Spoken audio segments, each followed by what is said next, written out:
retour de Sidi Keita et non des moindres en tant que meneur de jeu dans un 4-2-3. Dans une position défavorable. Mais bon, vous savez, on a de tout actuellement. Oui, c'est la grosse surprise du jour parce qu'on s'attendait vraiment à ce qu'il soit là et ça ne sera pas. L'un peut entrevoir les huitièmes de finale, l'autre s'offrir un gardien de hand ou alors du style d'un joueur de volley.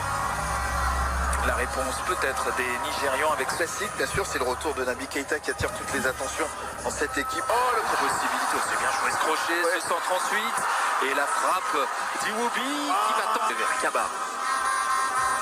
On va chercher Sidi Keita qui commet la faute. Faute sur Wilfried Ndidi, il était bien organisé, pouvait répondre rapidement à une pression adverse. Les joueurs de côté, puis si vous gagnez le tirage au sort, vous faisiez changer de côté votre adversaire. Traoré qui a voulu récupérer ce ballon, la frappe et la première tentative avec la première frappe puissante de la part des Guinéens. Avec ce petit passement de jambe pour essayer de rentrer et l'intervention. Ibrahima Traoré qui s'est amusé aussi avec l'arbitre des Carvalho qui a laissé filer ce ballon à 6 joueurs qui peuvent faire la différence. Un marquage particulier quand les Guinéens ont le ballon en phase offensive. On va regarder ça et on va vérifier un petit peu décousu. Même si je trouve que là ça se rééquilibre un tout petit peu quand même. Ballon repris par le joueur de l'Infra Francfort. Simon Falette et derrière le petit chaise de François Cabano qui se fait accrocher par le joueur devant l'Afrique du Sud. Et 7 buts d'Igalo qui était le meilleur buteur des éliminatoires. Bon, il faut que Kamano aussi se montre un peu plus. Attention à cette frappe qui a passé au-dessus. Voilà, qu'on puisse le trouver qui est plus de mouvement tout simplement dans cette... Avec Ibrahima Traoré. Ibrahima Traoré, un centre-pied gauche, à tenir un corner. Les joueurs nigérians qui ont fait une grève. Ça c'est bien fait. Oh, la faute. Ah, il y a faute. Oui, l'obstruction. Il a attendu Monsieur De Carvalho pour siffler. Ici Agassila qui est au sol. Simon est aussi juste, mais c'est pour Kamano qui va frapper. Et ça va passer juste derrière le but de Daniel Akpeyi. Voici un avertissement concret pour jouer vers Aina. La frappe d'Aina, passeur décisif. Et l'arrêt en deux temps d'Ibrahim Koné, testé pour la première fois concrètement. Qui va effectuer cette touche longue, très longue, avec une tête placée par Wilfried Ndidi. C'est le 4e tir de la Guinée.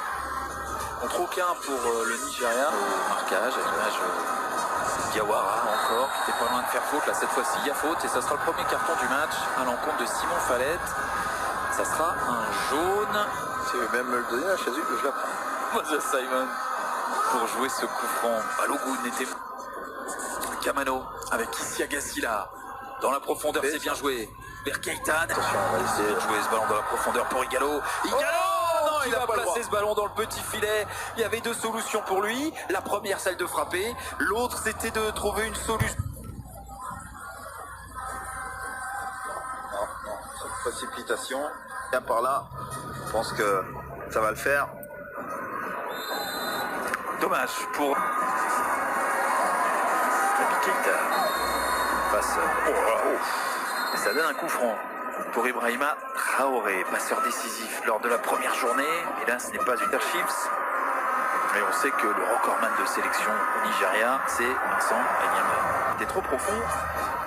À suivre donc pour les Nigérians. Koné qui était un petit peu sorti à l'abordage, qui a vu ce ballon passer juste derrière lui. Il faut aussi qu'Awaziem reprenne ce ballon de la tête. C'est aussi qu'Ibrahim Koné n'a pas non plus très bien apprécié. Un petit peu d'aider à faire des décalages. C'est Simon. Bien joué avec Iwobi. Iwobi, la frappe d'Iwobi. Oui. Et la première intervention décisive d'Ibrahim Koné, en tout cas la plus nette depuis le début de la rencontre. CK pour trouver personne, si ce n'est la tête de Balogun. Cette ouverture, elle est également très... Avec cette équipe de Francfort, Simon Falette, pour la possibilité peut-être de frapper de loin et enfin de mettre... Eh bien, techniquement, désolé d'insister là-dessus, mais on est vraiment avec du déchet. Ibrahim Koné. Parce que là, on est vraiment hors sujet de part et d'autre, mais ça peut peut-être permettre à Ibrahima Traoré de mettre un ballon dans la surface et finalement... Une certaine sérénité sur le plan technique, parce que trop de mots Centre, pied droit, Awaziem court, le ballon récupéré par Kamano qui va les défier, qui aime bien Fallette. Le temps additionnel affiché. Enlevé, qui passe au-dessus. La différence, qui pousse trop son ballon. L'arbitre qui a laissé l'avantage. Ibrahima Traoré qui prend sa chance. Une prise de profondeur et on n'a rien de tout ça. Aina qui s'appuie sur Iwobi. Iwobi qui essaye de reballe. Iwobi, c'est pas un cadeau cette balle. Et ce ballon tenté.